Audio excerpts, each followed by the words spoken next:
My name's Kurt, if I hadn't had a chance to say hello to you yet, and I'm the lead pastor here, part of a team of leaders and pastors that create spaces like this. And, that team meets on Tuesdays, and we were having a conversation that kind of threw me off, if I'm honest, right? It turned into a debate. Not going to lie, I was a little heated. A bit heated, and pretty much everyone was on one side except me. I was all alone. You ever been alone in a debate and kind of felt like you're the odd one out, and you're right, because I am right, and I think you'll all side with me. I'm hoping that I'm not like on the stage alone, and that's a metaphor for my whole life. And anyway. It was about how to pronounce this word, and I'm going to put it on the screen without pronouncing it. Yeah, there it is. It means bad-tempered, stubborn, and combative. What did you say? What did you say? Okay, if you think it's ornery, I think is what I hear a lot of. Just put your hand up if that's how you've said it. Wow. It's getting a little hot in here. Me and you are in a bad spot because you're all wrong. It's just utterly wrong. I want to show you the right way. Ornery. It's ornery. Hello. I asked one of them. It's like, okay, so if I said I have an ornery child, would you know what I'm talking about? And she straight up said no. And I'm like, what are you? Now look, I'm gonna make this better. I'm gonna just prove my case. Can I do that? I'm gonna come off a bit arrogant. I know. Okay, look, I'm from California, the epicenter of pretty much culture, and we say ornery, so we're right. I actually started Googling, trying to figure this out, right? And knowing I was right, there has to be an explanation why you're all wrong, and I accept you. British Columbia, maybe a little closer to the West Coast, a little influence. How did that happen? Cowboy term is in a lot of Westerns. Oh, see, Westerns, which were produced where? California. Anyway, yeah, wow. And I had a deeper point. We're going to get there.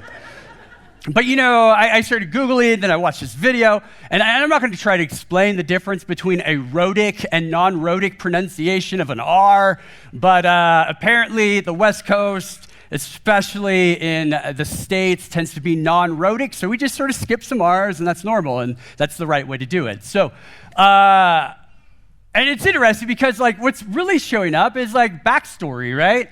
What has influenced you in the past shapes how you say certain words, how you act, how you see the world, right? It's no wonder that I didn't know that ornery was the way to say it. Apparently there's places in the United States that say it that way. I just am not from there, right? So it was the same kind of confusion when one day we were talking about putting a sticker on the window over here, and Pastor David over here said, we can get a really nice decal. And I thought to myself, what's a decal? How many of you know what a decal is? Yeah, it's a decal. Just decal, California, it just works. Okay. See, backstory really informs how we see things, how we experience things.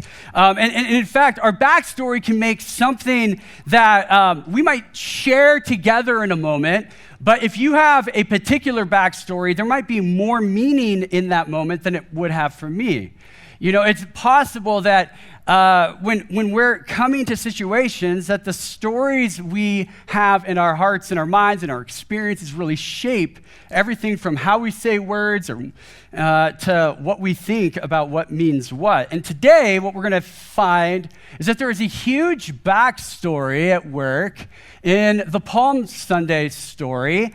And Palm Sunday is this day where we remember, of course, this word Hosanna, which means, yay, God, basically, right? Like this worship and adoration of Jesus as he comes into Jerusalem. We're going to talk about that.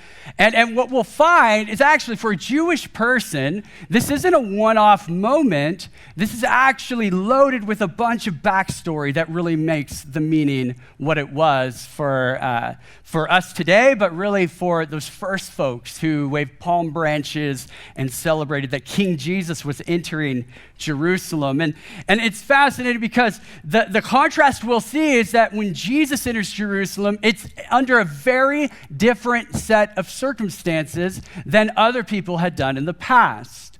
And at the end of the day, there's a recognition that we get to have that this is a different kind of king. This is a different kind of leader. This is a different kind of Lord. And so I want to put out a big idea, and we're going to come back to that backstory idea in a moment. But here's the big idea today, is that we're invited to surrender to King Jesus' way of love. Surrender to King Jesus' way of love.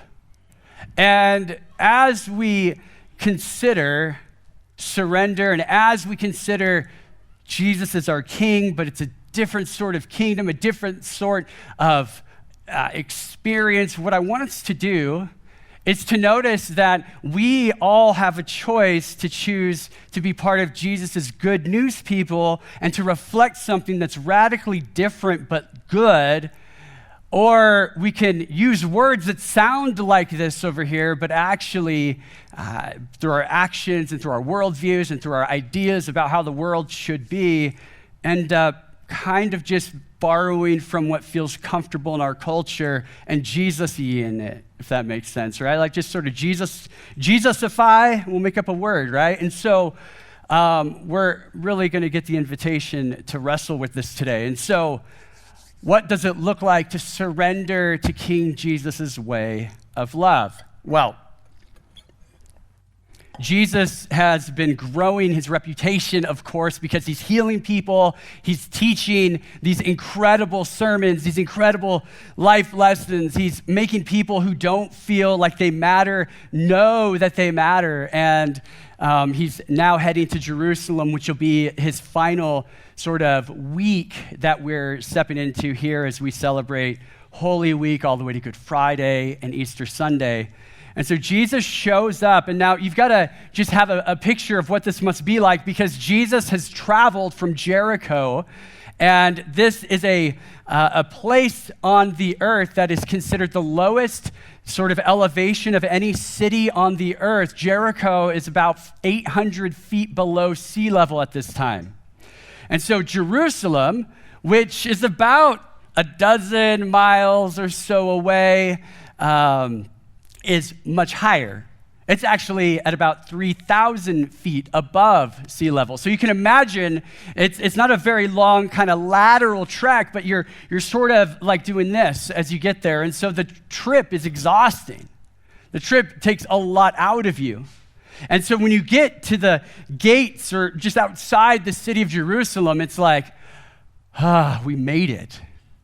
And now it's the time of the Passover, and so the Passover, of course, celebrates when the Jewish folks were liberated by God from Egypt under the oppression of the Pharaoh and found freedom through the waters of the Red Sea. And so they're getting ready to celebrate this. They get to Jerusalem, and this is how the story begins in Mark's version of the story, which is Mark's biography about Jesus. And it says this in verse 1 of chapter 11. When Jesus and his followers approached Jerusalem, they came to Bethphage and Bethany at the Mount of Olives. Jesus gave 2 disciples a task, saying to them, "Go into the village over there. As soon as you enter it, you will find tied up there a colt that no one has ridden. Untie it and bring it here. If anyone says to you, 'Why are you doing this?' say, 'Its master needs it,' and he will send it back right away." They went and found a colt tied to a gate outside the street, and they untied it. Some people standing around said to them, "What are you doing untying the colt?" They told them just what Jesus said, and they left them alone. This, to me, is a bit of an odd story to start with, right? We're going to get to the big celebration of Jesus as king coming into the city in the next verses, but it's really interesting to me, right, that Jesus says, hey, you two, you're going to go do some random task, and you're going to just trust that the people who see you grabbing this random donkey, this random colt, are going to be good with it, you know? It's kind of like just going over to a random person's house that you don't know and sitting in their hot tub for a little bit, you know, which is always a good idea. I recommend that. You know, oh, no, the master told me I needed to sit here, guys. It's okay. I know it's yours, but my muscles feel so much better. Thank you. You know, like it's sort of just like this odd request. And I don't know if you've ever been in a place in your life, if you've been a follower of Jesus for a while and you've thought to yourself, like, what in the world like I sense God is telling me to do something. I sense Jesus wants me to step towards something, but it feels awkward. It doesn't feel intuitive. It doesn't feel natural to sort of do this. And what ends up happening is we have a decision to make in that moment. Are we going to surrender to Jesus' invitation to do something awkward and weird, and not for the sake of being weird? Some Christians just want to be weird, and that's a personality quirk. It's not always spiritual. I'm just saying, sometimes it's spiritual, but sometimes, come on. Now, anyway, that's a tangent to say, like, we're not, like, wired to just, like, make ourselves uncomfortable, but in this moment, Jesus says, hey, go run this random errand, and don't worry, it's going to be fine. Now, I was thinking about this in my own life and just kind of wondering, like, okay, Jesus, like this, if I read this passage and I just sort of gloss through it, like, oh yeah, Jesus, he's smart, he knows, and I'm just going to go, but it is a little weird. And I was thinking about, like, when have I been invited to step towards something that's awkward, to step towards something that's uncomfortable, disconcerting? That's hard. That's really hard. And one of the things that came to my mind is just simply this big idea, is this, that following Jesus invites us to open our hands to do whatever he asks of us. Following Jesus invites us to open our hands to do whatever he asks of us.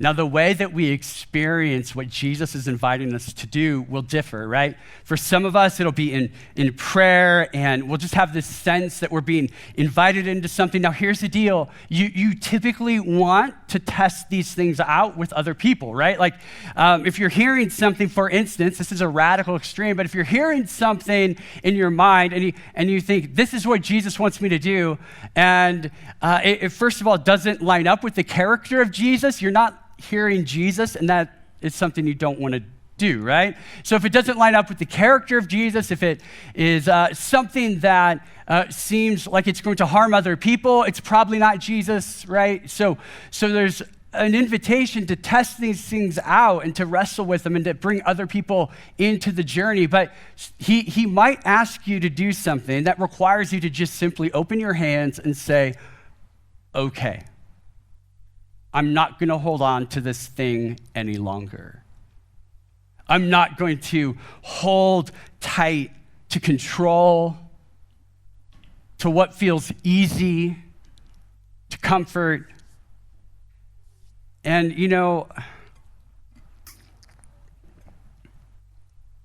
as I was processing this, I remembered an old story. I read a book over my college years. I can't quite remember when it was, but it was a book by Henry Nouwen called With Open Hands. And the way he frames this little book is he talks about an encounter he had with a woman who had been taken to a sort of a space for folks that were having some challenges with their mental health. And she was in a place where she was quite frustrated and would get belligerent in a lot of ways. And one of the things that she had was one final personal belonging, and she had this coin.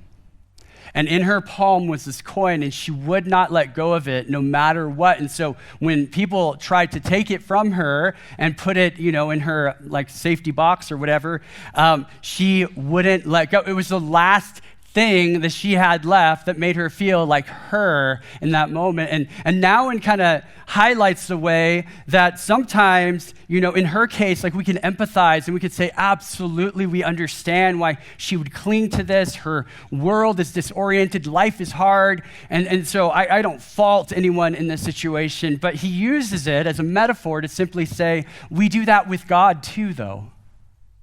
With God, we find that one thing, that coin, that thing that makes us feel whole, that thing that makes us feel safe, that thing that makes us feel like we belong, that thing that holds us back and we don't even recognize its hold on us. And what he in the book talks about is what does it look like to, with Jesus, just simply say, I'm going to incrementally, somehow, some way, release that and open up my palms to the fact that God is safe enough and good enough to surrender to release my things, my needs to. We might even say, what does it look like to have open palms on Palm Sunday, right? Like, what does it look like to say Palm Sunday is an invitation to open my palms, to release the things that make following Jesus hard, scary, and to finally say, you know what, I'm going to surrender this area. I'm going to surrender this part of me. The story keeps going. In verse 7, this is the part we often remember on days like today, and it says, they brought the colt to Jesus and threw their clothes upon it, and he sat on it. Many people spread out their clothes on the road, while others spread branches cut from the fields. Those in front of him and those following him were shouting, Hosanna, blessings on the one who comes in the name of the Lord. Blessings on the coming kingdom of our ancestor David. Hosanna in the highest. Now, can you imagine Jesus coming into town and people cutting down branches off of palm trees, throwing them on the ground? And by the way, we know they're palm branches because of John's version actually tells us they're palm branches. And so they're laying out this sort of royal red carpet kind of deal with their clothes, with these branches, and they are shouting and screaming because they believe that now the King of Israel, the king they've been waiting for, the Messiah, the one who's going to eventually sit on David's throne, is entering on this humble donkey. About 200 years earlier, there was a similar celebration. There's a backstory to this that we don't always recognize, but it's a really important backstory. In fact, it's recorded during we call it the intertestamental period, which is basically to say those books that aren't in our Bibles as Protestants, but are being read throughout the first century, things like First and Second Maccabees in this case, right? Which are historical documents that we have. So in their understanding, there are multiple people who are trying to fill the shoes of the guy who's going to be this Messiah. And what we find in these writings from antiquity is that there's a situation where the Seleucid Empire has conquered Jerusalem. And now they haven't just conquered, but they're putting up pagan idols in the temple. They're making the people sort of become non-Jewish in a lot of ways. They're promoting Hellenization, if you know that terminology, after Alexander the Great has conquered and all of that. And pretty much a revolt starts, and a guy named Judas Maccabeus, also called Judah the Hammer. Any of you have the nickname the Hammer? Because you should. Yeah. Some of you know, yeah, I should be called the Hammer. This guy is tough stuff. And so he conquers all of the area surrounding Jerusalem, and the day finally comes where they're entering Jerusalem and their enemies have been vanquished and they're setting up the new kingdom, and all of a sudden they come, and what do you think they do? They wave palm branches, they escort the new king into the city, the same king who's going to go into the temple and cleanse that temple, throw all the idolatrous things down, and we start to ask, has that ever happened before in our imagination? And yeah, that's exactly the story of Jesus. So Jesus reenacts the kinds of things that Judas Maccabeus does because this is what people expect and the prophets kind of talk about. And so when Jesus is coming into town, people are welcoming him and they're like, we finally have a king. Judah the Hammer got smashed eventually, but maybe this guy will do it. Maybe this guy will do it. And what they're going to find over the course of the next week is that Jesus is not coming with a hammer. In fact, Jesus is going to let the hammer of the empire kill him. And so the very city that welcomes Jesus is going to become the city that has him executed within the week. Because the backstory that causes people to celebrate, that causes people to say, finally, it's going to happen. Finally, we're going to have a free and clear sort of nation where God is worshiped in our way and everything's going to be fine. Jesus says, yeah, I'm kind of that, but I'm also different than that. It's interesting because as we think about that backstory and how it intersects with Jesus's, we go to Luke's version of the story. Luke adds a little bit more detail towards the end of it. And I want to read you a few verses from Luke chapter 19. And this is what they say, or what Luke says. He says, they praised God with a loud voice because of all the mighty things they had seen. They said, blessings on the King who comes in the name of the Lord, peace in heaven and glory in the highest heavens. Some of the Pharisees from the crowd said to Jesus, teacher, scold your disciples, tell them to stop. Verse 40 says, he answered, I tell you, if they were silent, the stones would shout. So even in this moment where people are heralding Jesus as the coming king, where all of the things they've been waiting for are about to happen, at least that's what they think. There are some religious people who are there and saying, hey, you need to shut them up. You need to quiet them down. What if Rome notices what you're doing, man? Like, we don't need that right now. Like, we have a plan to fight Rome, but it's not now. And also, like, tell them, like, you're not that. You're not the king we've been waiting for. We've been watching you. We know what you're up to. It's nothing like what we need you to be. And Jesus says, look, even if they weren't talking, the very rocks around you are going to testify to the reality that God is on the move. God is coming in person through me, and you really can't stop it. They're in a place where they don't want to surrender. I mean, they want God. They want the hopes of their people to be fulfilled. But they can't handle the idea that it would be this guy from Nazareth. Nothing good comes from there. And he's been telling us to stop the rebellious actions that we have and telling us to like love people that are different than us and telling us to take those impulses from within ourselves that drive us towards control, that drive us towards manipulating the world into our image, that drive us towards trying to make things feel better for just us.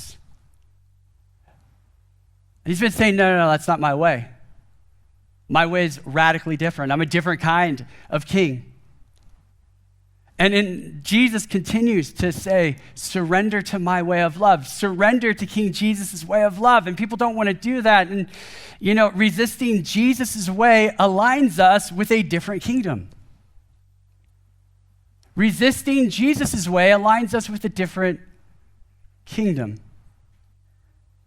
Because at the end of the day, we are sort of a combination of our beliefs, how our actions get lived out of those beliefs, and then the influences all around us. And if you've been here long enough, you know I'm not one of those kind of people that teach like you need to isolate from everything that's I think Jesus has us in the world to love the world and to be integrated into society. I think that's really important. But here's the challenge is that I think a lot of times when it comes to our own lives, our own sort of view of reality, we really struggle to surrender things that some of that influence around us has shaped us to believe is the best. And so we generate opinions about this or that, and we, with those opinions, basically say, and Jesus justifies my opinion or my belief because that one verse said something like that, and so we're going to bring that in, and we systematize, and we try and do all that we can to sort of like Jesus-y the whole thing that we think is the right thing, and in the process, we accidentally, I think honestly, accidentally, fail to see that we're not actually surrendering to Jesus' way of love. We're surrendering to things that make us feel like we have more control, more safety, that we're right. And that idea of taking that step, of doing something with and for Jesus that might feel weird, we hit a wall. Because we're not even aware of the fact that in this area or in these ways, we're aligning with a different kingdom than Jesus' kingdom. There's another time in the Bible when Jesus rides a four-legged friend, and instead of a donkey, it's a horse. It's a white horse. It's a kind of majestic sort of horse, a rare one. And it's fascinating because even as we talk about surrendering to Jesus' way of love, the way that this sort of picture of Jesus has been interpreted in the last about 150 years, this is as long as it's been, sort of counteracts the idea that Jesus is the kind of king who is meek and humble and self-offering and loving. You get to this other picture of Jesus, and it seems pretty harsh. I'm going to read it, and unfortunately, I can't give you a 4-hour sort of dissertation-like reflection on what's going on here, because there's a lot going on here. But this is a letter called Revelation. It's actually Apocalypse. It's a revealing. And in this letter to 7 churches, Jesus is revealed as a lion, but then you look at him and he's actually a lamb with blood all over him. It's very weird. There's all these images and metaphors and layers upon layers of prophetic ideas, and it's mostly non-literal. The book itself is somewhat non-linear, so ideas will recycle, and it's part of this genre of the time called apocalyptic literature that basically was about saying we are going to be people who resist in another way when the powers of evil and the powers of other nations are have their hold on us. And John the Apostle decides that he is going to process this literature, this sort of genre of apocalyptic, through the grid of Jesus, and we get something, just different than all of the other versions of this. And it's at the end of our Bibles. And so I want to go to Revelation 19. There's only about 3 chapters in the Bible after this, so we're really close to the end of it. And this is the other time that Jesus is on a horse-like creature. It says, "Then I saw heaven opened, and there was a white horse. Its rider was called Faithful and True, and he judges and makes war justly. His eyes were like a fiery flame, and on his head were many royal crowns. He has a name written on him that no one knows but he himself. He wore a robe dyed with blood, and his name was called the Word of God. Heaven's armies, wearing fine linen that was white and pure, were following him on white horses. From his mouth comes a sharp sword that he will use to strike down the nations. He is the one who will rule them with an iron rod, and he is the one who will trample the winepress of the Almighty God's passionate anger. He has a name written on his robe and on his thigh, King of Kings and Lord of Lords. The book of Revelation is this resistance book that's saying the world around us that is trying to shape us into its mold, the empire, the Roman Empire, we talk about this a lot, that is currently trying to tell us as Jesus followers how to live and how to be, it doesn't get the final word. In fact, God is going to make everything right. And God is actually in the process of making everything right. And actually, in this sort of book, what the biggest punchline really is that God has already done that. And it's that everything has been made right through Jesus experiencing the ultimate wrong. You following? So in other words, what God is up to is taking all of the brokenness, all of the pain, all of the suffering, all of the stuff that the enemies of God cause, be they spiritual or physical, and taking all of that and finally saying, no. I'm going to absorb all of that and I'm going to conquer that through the cross and the resurrection. And it's fascinating because there's a few images in this passage that are just like, what are you talking about? Like, what's going on? He's on a white horse, and he has one thing that I think is just really interesting. He's covered in blood. He's in a robe that's covered in blood. Now, some have read this and thought to themselves like, oh, of course, because he's now the Jesus who went into Jerusalem humble and meek and giving his life for many. It's now the Jesus who's going to, take it all back. He's John Wayne now, right? Like he's ready. But what's fascinating is there's been no battle in the book of Revelation that's actually taken place. He's covered in blood because why? It's his blood. And he says, look, the way of surrender, you want to know the way of surrender, I'll show you. The way you defeat the problems in your life, the way you defeat the problems in this world isn't by taking control and taking on everything in the way the world around you wants you to. The way you step into surrender looks like when I surrendered to God, my Father, and said, I'm going to drink the cup that I don't want to drink. I'm going to go all the way to sacrifice because that is how victory is actually won for humankind, for you, and in all things.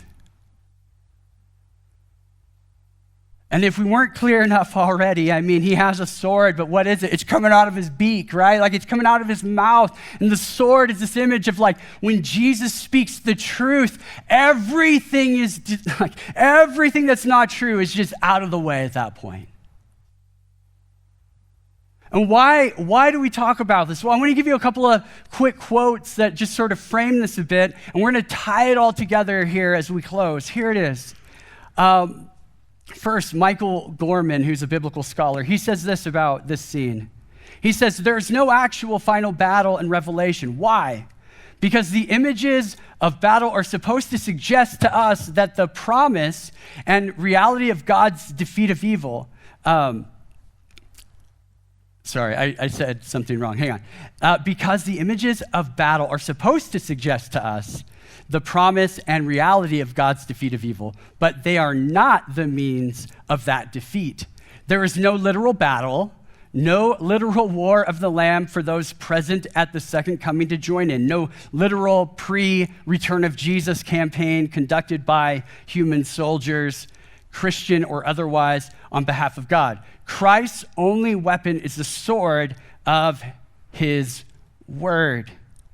And then one other reflection comes from Tom Wright, and he wrote this about the passage. He says, the victory here is a victory over all pagan power, which means a victory over violence itself. The symbolism is appropriate because it is taken directly from the passages which speak most powerfully and are most regularly referred to in the New Testament of the triumph of the Messiah. Isaiah 11, where the Messiah will judge the nations with the sword of his mouth. Psalm 2, where he will rule them with an iron rod. Isaiah 63, where he will tread the winepress of the wrath of God.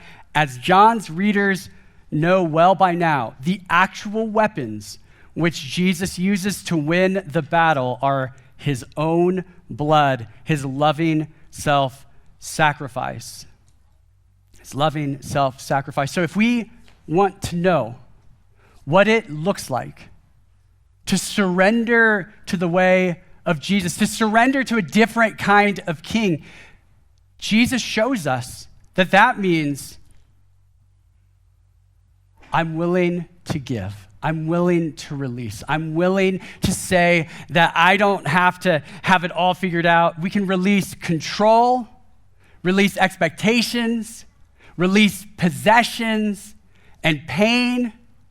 Jesus' self-sacrifice is our model and our hope. We can release these things. I wonder if there's anyone here who struggles to release just feeling like you're in control. Open your palms on Palm Sunday and ask Jesus to help you say, I release this. I wonder if you have expectations in your life and you think they're going to go well finally. It's finally going to work out. It's finally going to be exactly what I've been working towards, exactly what I've dreamt of. It's finally going to happen. What if you release your expectations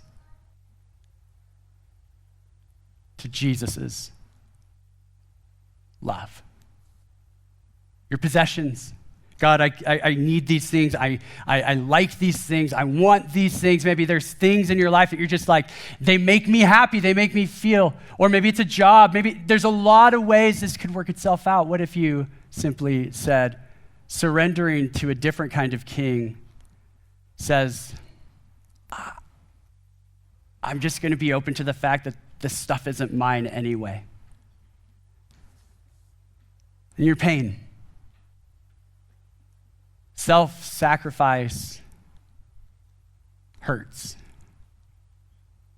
Jesus actually dies because he sees the hurt in advance and says, I don't want anyone to hurt, but because they probably will, I'm going to show them that in my own suffering, resurrection is possible.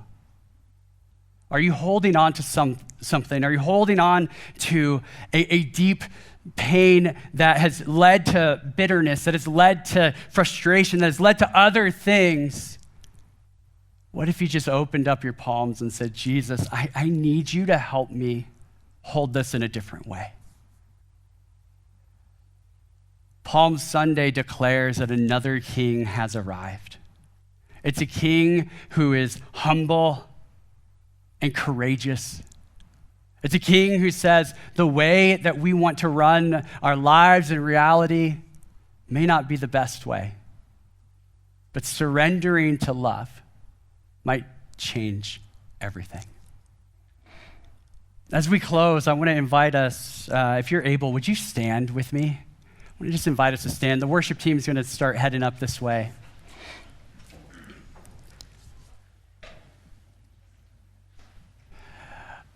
I want to invite us into a posture of prayer, and would you open up your hands if you feel like you're ready in this moment to just say, Jesus, if there's anything in my life that I'm holding on to, influenced as it is by my own backstory, the things around me, fear, But Jesus, I want to open up my hands to the possibility that I can trust you with it.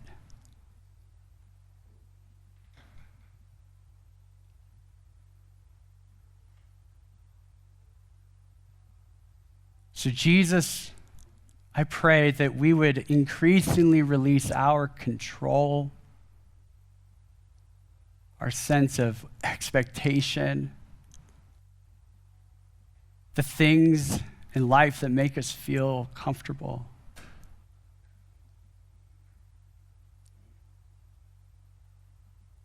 And the pain that we hold that leads to other things. You want to hold us. So we extend our palms and we extend our arms, just like you will on Good Friday, believing that you want to embrace us in all of our stuff. Jesus, would we be people who surrender to your kingship, because it's the safest, amazing place that we can ever find our life. And if anyone in here is in a place where they're not following you right now, but maybe you're inviting them in a new way today, would you open up the palms of their heart to receive your love? Be it for the first time or as a moment of renewal. Jesus, as we worship you, as we extend our thanksgiving to you, our hosannas to you, as we wave our metaphorical palm branches, would you be received in this room as the good and beautiful King and Lord that you are? And would we surrender our church, our life, everything to your goodness? In Jesus' name we pray. Amen.